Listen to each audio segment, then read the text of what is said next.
சக்ஸஸ்க்கும் ஃபெயிலியருக்கும் நடுவில் என்ன இருக்கு? நம்ம கையில் இருக்கிற மொபைல் ஃபோன் தான். Mobile phone is a best tool human ever had. அதை எதுக்கு பயன்படுத்துறோம் அப்படிங்கிறது முக்கியம். நம்ம பயன்படுத்துற வரைமுறைகளை வச்சு தான் சக்ஸஸா ஃபெயிலியரா அப்படிங்கிறத முடிவு பண்ண முடியும். அழிவுக்கும் காரணம் அதே மொபைல் ஃபோன் தான். இப்போ செல்ஃப் டிசிப்ளின் இருந்தால் மட்டும்தான் நம்ம சக்ஸஸ் ஆக முடியும். அதனால optimise your mobile phone usage.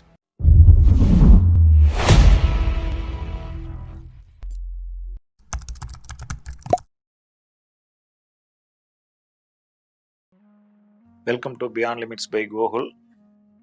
இன்னைக்கு நம்ம பார்க்க போகிற வீடியோவில் என்ன கருத்துன்னா, சக்ஸஸ்க்கும் ஃபெயிலியருக்கும் நடுவில் என்ன இருக்குது. ரீசண்டாக ஒரு ஐட்டம் ரொம்ப முக்கியமாக அந்த சக்ஸஸ் பீப்புளையும் ஃபெயிலியர் பீப்புளையும் பிரிக்குது. அது என்ன அப்படின்னா வேற ஒன்றும் இல்லைங்க, நம்ம கையில் இருக்கிற மொபைல் ஃபோன் தான். சரியா? இது ஏன் எனக்கு இப்போ இந்த வீடியோ பேசணும் அப்படின்னு தாட் வந்துச்சு அப்படின்னா, நான் இப்போ ரீசெண்டாக ரெகுலராக ஜிம் போகிறேன். இப்போ நான் போனோன்னு ஃபோனை வச்சிருவேன். போனால் என்னுடைய ஃபுல் ஃபோக்கஸ் அந்த எக்ஸசைஸில் தான் இருக்கும். நான் முடிச்சுட்டு வரும்போது தான் மறுபடியும் ஃபோனை எடுப்பேன். ஆனால் அங்கே வர எல்லா பீப்புளும் ஏதாவது ஒரு 10 நிமிஷத்துக்கு ஒருக்கா ஃபோன் எடுத்து பார்க்குறாங்க. சில பேர் அங்கேயே பாட்டு பாடுது, அதுக்கப்புறம் ஒரு ஹெட்ஃபோன் மாட்டிக்கிட்டு மறுபடியும் ஃபோனை பார்க்குறாங்க. ஸோ இது ஒரு எக்ஸாம்பிள். இந்த மாதிரி எல்லா இடத்துலையும் நம்ம ஃபோன் வேறு வழி இல்லை. ஈவன் எனக்கே நான் ஒரு புக்கு படிக்கணும்னா ஐ ஆம் வெரி மச் ஸ்ட்ரகிளிங். ஏற்கனவே ஒரு வீடியோவில் கூட சொல்லியிருக்கிறேன்னு நினைக்கிறேன். ஸோ அந்த அளவுக்கு இன்னைக்கு நம்மளுடைய மொபைல் ஃபோன் ஒரு 3வது கை ஆயிடுச்சு. ஸோ அப்போ எப்படி அந்த மொபைல் ஃபோனில் நம்ம மொபைல் ஃபோன் இருந்து முதல்ல நம்மளைய காப்பாற்றி நம்ம எப்படி சக்ஸஸ்ஃபுல் பீப்புளாக மாறுறது? ஏன் அப்படின்னா எல்லாருக்கும் 24 ஹவர்ஸ் டைமு. ஸோ அப்போ எவ்வளோ நேரம் நம்ம மொபைல் ஃபோனில் ஸ்பெண்ட் பண்ணுறோங்கிறது முக்கியம். அதை எதுக்கு பயன்படுத்துகிறோம் அப்படிங்கிறது முக்கியம். Mobile phone is a best tool human ever had. அதாவது மனித குலத்துக்கு இது வரைக்கும் வந்ததுலேயே அருமையான டூல் மொபைல் ஃபோன். அதுலேயும் டவுட்டு கிடையாது. டிஸ்ட்ரக்டிவும் அழிவுக்கும் காரணம் அதே மொபைல் ஃபோன் தான். ஸோ அப்போ நம்ம பயன்படுத்துகிற வரைமுறைகளை வச்சு தான் நாம் ஒரு சக்ஸஸாக ஃபெயிலியரா அப்படிங்கிறத முடிவு பண்ண முடியும். ஸோ இப்போ இங்கே என்ன ப்ளே பண்ணுது அப்படின்னா இப்போ நீங்கள் மொபைல் ஃபோனை அதிக நேரம் யூஸ் பண்ண நீங்கள் ப்ரொடக்டிவாக யூஸ் பண்ண வேண்டிய டைமை நீங்கள் வேஸ்ட் பண்ணுறீங்க.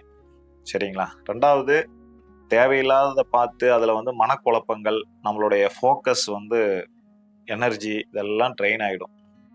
ஸோ அப்போ அந்த ஃபோனை நம்ம கரெக்டாக யூஸ் பண்ணுறது மூலியமா நாம் ஒரு கண்டிப்பாக லைஃப்பில் சக்ஸஸ் அடைய முடியும். ஸோ இப்போ நான் ஒரு 10 வருஷத்துக்கு முன்னாடி, ஏன்னா இப்போ வாட்ஸ்அப் 2008 வந்துருச்சு. மொபைல் ஆண்ட்ராய்டு எப்போ வந்துச்சோ அப்போவே வாட்ஸ்அப்பும் வந்துருச்சு. இப்போ இன்னைக்கு நீங்கள் கணக்கு வச்சிங்கன்னா 17 வருஷம் ஆயிடுச்சு. நான் அப்போவே வாட்ஸ்அப்பை நோட்டிஃபிகேஷன் ஆஃப் பண்ணி வச்சிருவேன்.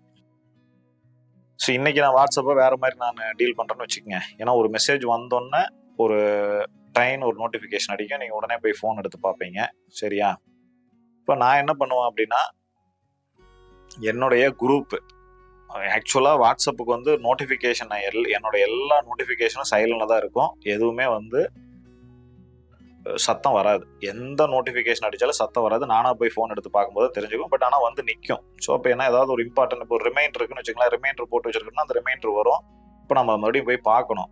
ஆனால் அது உடனே சவுண்டை கொடுத்து நம்ம பண்ணிட்டு இருக்கிற ஒர்க்கை ஃபோக்கஸை டைவர்ட் பண்ணக்கூடாது. ஸோ அப்போ என்னுடைய எல்லா ஆப்போட நோட்டிஃபிகேஷனும் சைலண்டில் தான் இருக்கும். அதே மாதிரி எனக்கு ஆப் தேவைப்படுறப்ப பார்க்குற ஆப் இருக்கும். பட் அதில் வர நோட்டிஃபிகேஷன் எனக்கு இரிட்டேட்டிங்காக இருந்தது அப்படின்னா நோட்டிஃபிகேஷனே ஆஃப் பண்ணி வச்சிருவேன். இப்போ ஃபேஸ்புக்கெல்லாம் எனக்கு தெரிஞ்ச ஒரு 10 வருஷம் இருக்கும் நோட்டிஃபிகேஷன் ஆஃப் பண்ணி வச்சு.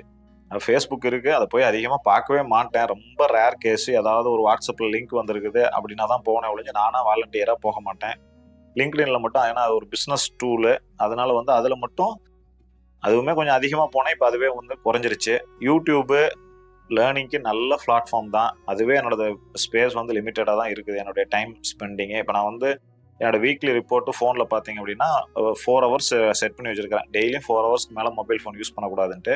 ஸோ நான் அந்த லிமிட்டில் தான் இருக்கிறேன். எனக்கு ஆவரேஜ் எடுத்திங்கன்னா 3 ஹவர்ஸ், அதாவது ஒரு நாளைக்கு 4.5 மணி நேரம் கூட போயிடுது. ஏன்னா வீடியோ நான் லாங் ஃபார்மேட் வீடியோ தான் எனக்கு பிடிக்கும். எனக்கு ஷார்ட்ஸ் வீடியோவை நான் பார்க்கவே மாட்டேன். நான் ஷார்ட்ஸ் வீடியோவில் லேர்னிங் ஒன்றும் கிடையாது. அதாவது கிரேவிங்ஸ் தான் இருக்கும். அந்த மூமெண்ட்டில் உங்களுக்கு ஒரு கிரேவிங்ஸ்க்கு ஒரு வீடியோவை பார்க்குற மாதிரி தான் இருக்குமே ஒழிஞ்சு லேர்னிங் எதுவும் இருக்காது. ஸோ அப்போ ஒரு லாங் ஃபார்மேட் ஒருத்தர் ஒரு கருத்தை சொல்கிறாரு அப்படின்னா அதை நம்ம ஒரு 30 மினிட்ஸு, 20 மினிட்ஸ், 30 மினிட்ஸ், 1 ஹவர் அந்த மாதிரி நம்ம பார்த்தோம் அப்படின்னா தான். இப்போ பிஸ்னஸை பற்றி ஒரு பாட்காஸ்ட் இருக்குன்னு வச்சுக்கலாம். அது கண்டிப்பாக இப்போ என்னையவே ஒரு இன்டர்வியூ எடுக்கிறாங்கன்னா நான் 1 ஹவர் கூட பேசுவேன். ஸோ அப்போ என்னுடைய நான் வந்து என்னுடைய வீடியோ பார்க்கறது நீங்கள் ஒரு புக்கை படிக்கிற மாதிரி. என்னோட புக்கை படிக்கணும், நான் ஒரு புக்கு நாளைக்கு என்னை பற்றி ஒரு ஆட்டோபயோகிராஃபி எழுதுறேன் அல்லது வந்து பிஸ்னஸை பற்றி ஒரு புக் எழுதுறேன் அப்படின்னா அந்த புக்கை படிக்கிறதுக்கு வந்து கண்டிப்பாக ஒரு 1 வீக் ஆகும். சரிங்களா? நம்ம எல்லாரும் அதை பார்க்க முடியாது. சரி, அட்லீஸ்ட் இப்போ இது 1 ஹவர் டாபிக்னா அது 10 ஹவர்ஸ் வந்து என்னோட புக்கை படிக்கிறதுக்கு ஆகும். இப்போ இந்த 1 ஹவரில் வந்து இது கன்சைஸாக அந்த வீடியோவில் தெரிஞ்சுக்கலாம். அப்போ நான் வந்து அந்த லாங் ஃபார்மேட் வீடியோ தான் பார்ப்பேன். அப்படி பார்க்கும்போது அது வந்து ஒரு 4.5 ஹவர்ஸ் அந்த மாதிரி போகும். மற்றபடிக்கு நார்மலாக 3 ஹவர்ஸ் அந்த ரேஞ்சில் தான் இருக்கும். அதுவுமே ஆப்தி லேட்டு, கால்ஸ் கொஞ்சம் அதிகமாக பேசுறது எனக்கே தெரியுது. அந்த கால்ஸ் பேசுறதுனால தானே ஒழிய, இல்லைன்னா என்னால் வந்து 2 ஹவர்ஸுக்குள்ளே கூட அதை வந்து கண்ட்ரோலுக்கு கொண்டுட்டு வர முடியும். ஸோ ரொம்ப தேவையில்லாத தேவை, ஆனால் அப்புறம் பார்த்துக்கலாம் அப்படின்னா அதை ஆர்ச்சீவ் பண்ணி வச்சிருவேன். நீங்கள் உங்களுடைய வாட்ஸ்அப் டைம் ஸ்பெண்டிங்கே எடுத்து பாருங்க. அதை மேனேஜ் பண்ணவே you can get a lot of டைமிங்கு. இண்டிவிஜுவல்ஸே ரெகுலராக வந்து ஒரு டெய்லியும் குட் மார்னிங் போடுறாங்கன்னு வச்சுக்கலாம், அவங்களே பிளாக் பண்ணி விட்ருவேன். ஸோ அந்த மாதிரி அதாவது எனக்கு என்னன்னா எந்த மெசேஜையும் பார்த்து அப்பவே முடிச்சிடணுங்கிற மாதிரியான ஒரு பர்சன்ஸ். எனக்கு அங்கே வந்து நோட்டிஃபிகேஷன் ஒன்று உள்ளுக்குள்ள வாட்ஸ்அப்பில் போய் 1, 2, 3 இருந்தால் முடியாது. அப்போவே அந்த மூமெண்ட்ல பார்த்து முடிக்கணுங்கிற மாதிரியான ஒரு பர்சனாலிட்டி டைப்பு.